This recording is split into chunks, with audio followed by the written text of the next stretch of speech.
Guys,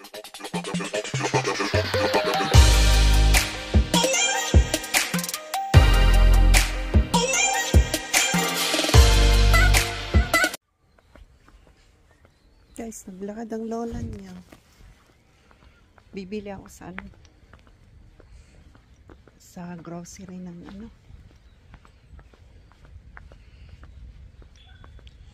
ng pampatay ng insekto.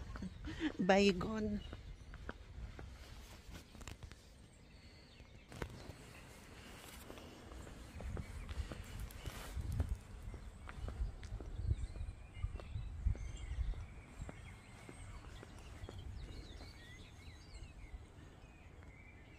Yan ang dinadaanan ko guys, pababa, paakyat, pababa.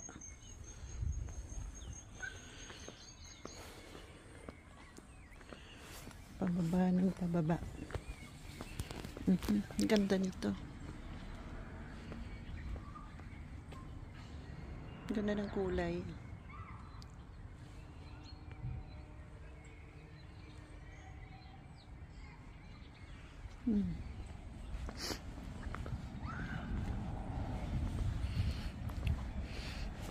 Tagsibol na naman ang mga bulaklak ngayon.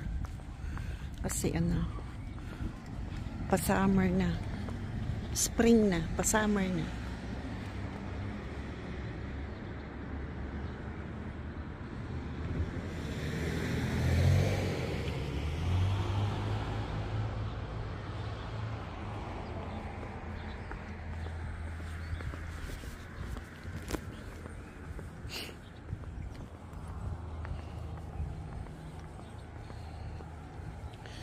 Lakad lang ang lola niya. Nakakaya sa aking driver ha.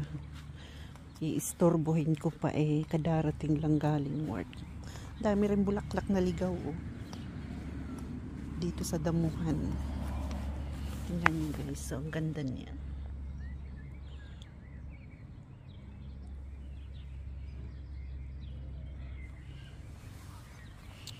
Damo lang yan dito.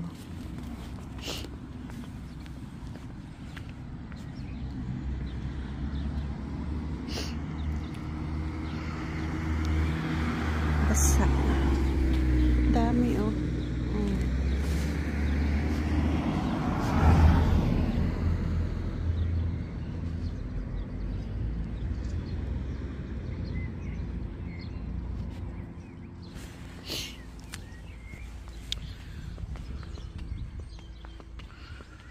Nice weather today.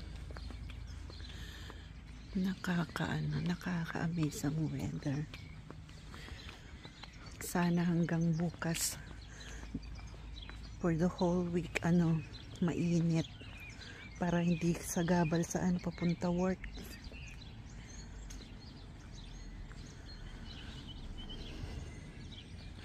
May dyan yun. Ay, hindi masyadong yun yung cherry blossom.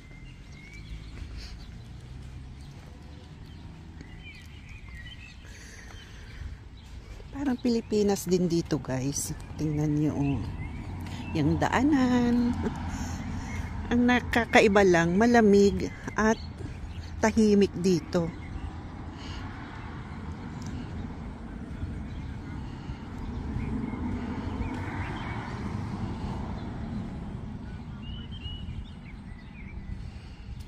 Basa.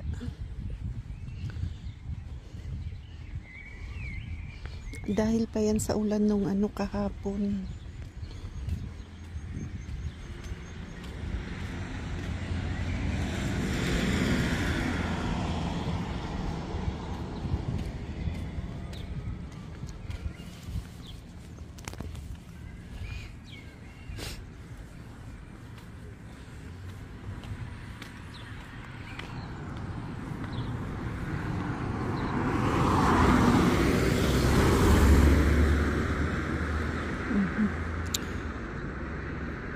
Nakakatakot din tumawid dito minsan kasi Kailangan sa tawiran ka tumawid. Sa crossing, ano. Kasi, bawal talaga dito tumawid kung saan-saan lang.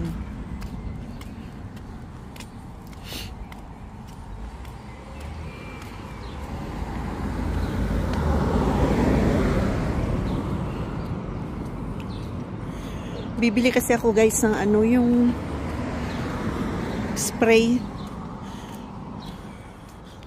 like Baygon. Wala kasing Baygon. May Baygon ba dito? Basta pang spray ng ano, mga insekto. Kasi ano na naman eh, pa-summer na. Marami na naman yung nangangagat-kagat. Ang kati pa man din pag nangagat ang insekto dito. Nagpapantal. Ay, digay.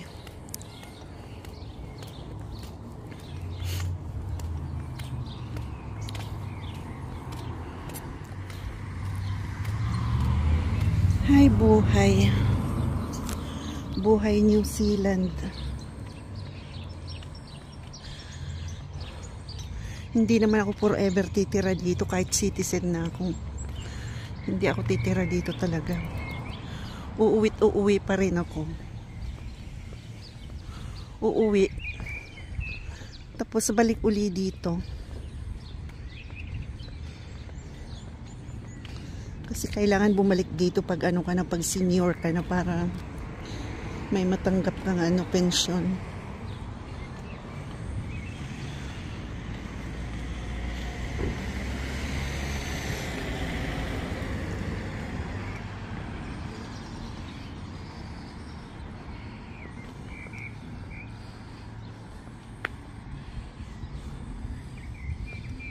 Tawid uli ako. Wala namang sasakyan.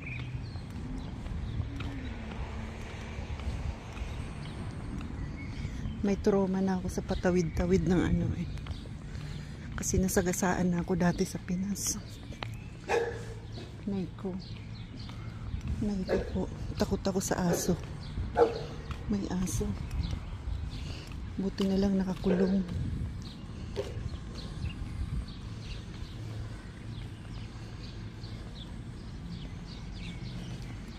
May aso ako sa bahay pero takot ako sa aso ng iba. Pag hindi ko kakilala yung aso. Ano na nga ba yung kinikwento ko? Nakalimutan ko dahil dun sa tahol ng aso, nagulat ako. Anyways, forget about it kung ano mo yung kwento ko. Hindi ko na maalala. Nagulat ako eh. Ay, pangiti-ngiti lang ang lola niyo pero stress din. May problema din. Personal. Pero okay lang, kaya lang.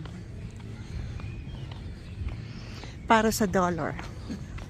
Para sa trabaho dito.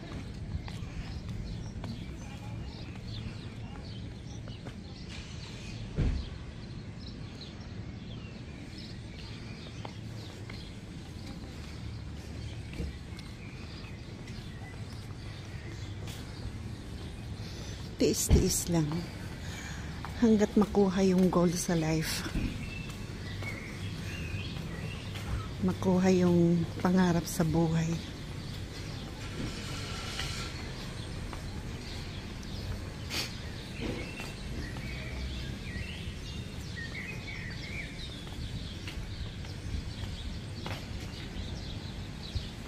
Patayin ko muna kasi bawal dito sa loob ng grocery. Bawal camera.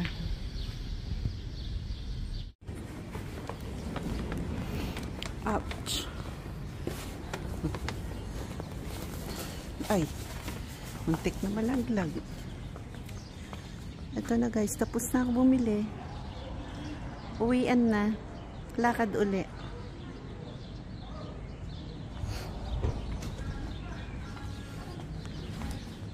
Ito ang malapit na grocery dito sa amin. New World. Stocks Valley.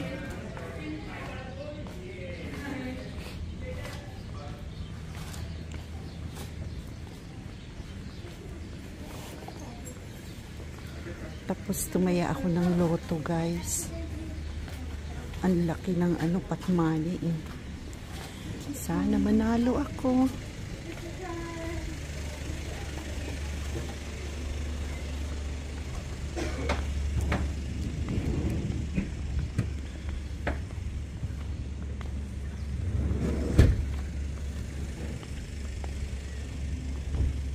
Ay, ako na dumaan dun sa may gilid ng bahay na yun. Nenervyusin na naman ako sa aso. Tatahol na naman sa akin.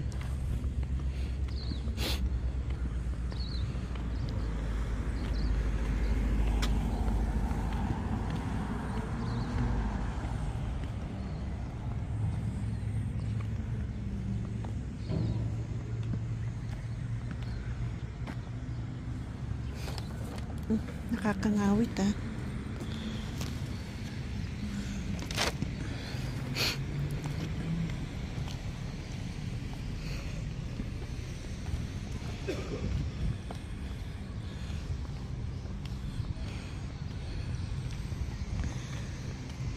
Ay, tawid na ako dito kasi nandyan yung aso sa banda dyan. Kaya lang may sasakyan. Liliko naman. Papunta sa kanan.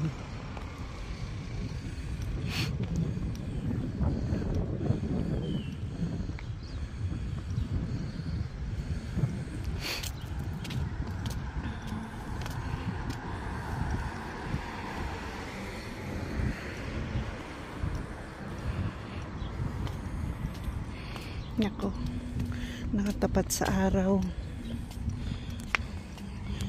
Pa ako na lang anuhin ko.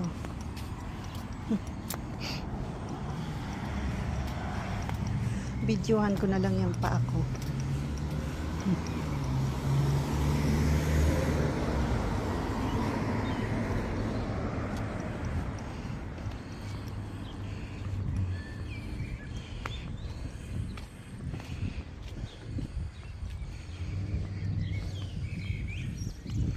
Nakakahinal na maglakad ah. Kulang na talaga sa exercise. Dati kasi nasa Pinas ako, bago ko pumunta ng work, nagja-jogging ako. Jogging. Tapos nagsusumba ako sa loob ng aking apartment.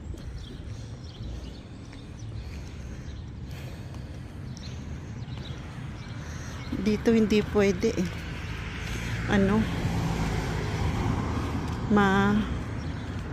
Malamig, hindi ka pagpapawisan.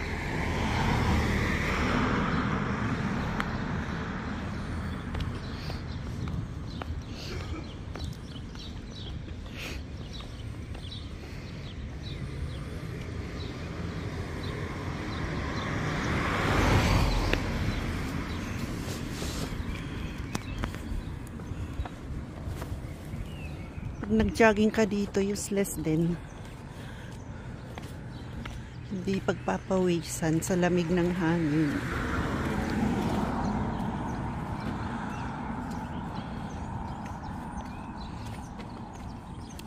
Sa trabaho ko may free, naman dun, may free gym. Minsan, nakakapag-gym ako. Pag hindi busy.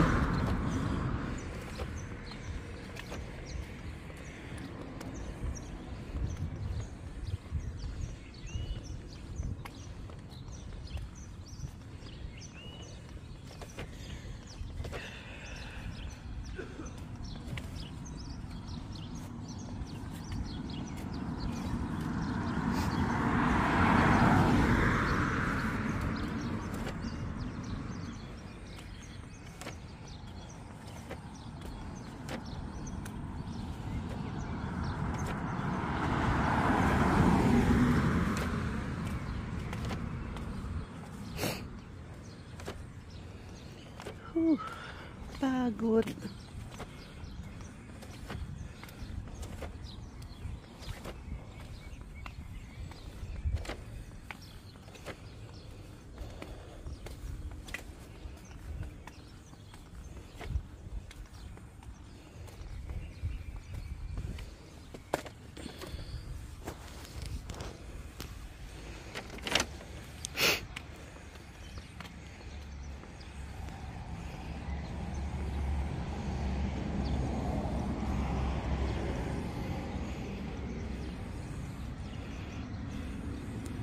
Saan kaya galing tong tubig na to?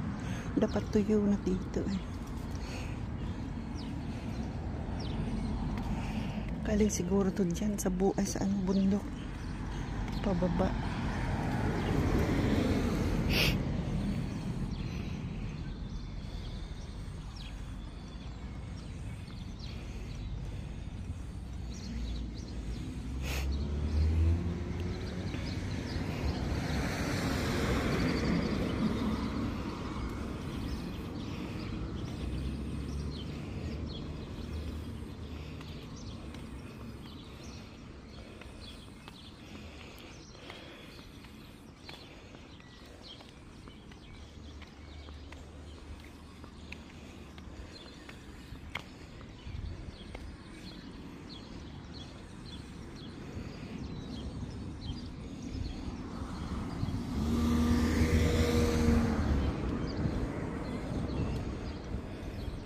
Galing nga sa bundok. Yung tubig na bumababa. Siguro may na-stuck sa bundok.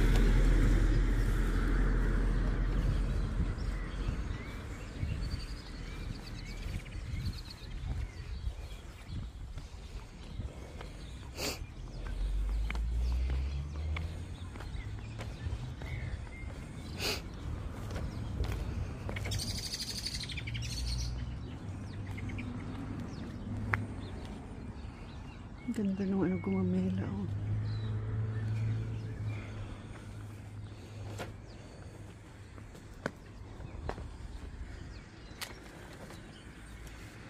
Hanggang dito na lang guys. Bye. Hinihingal na ako eh. Paakyat na.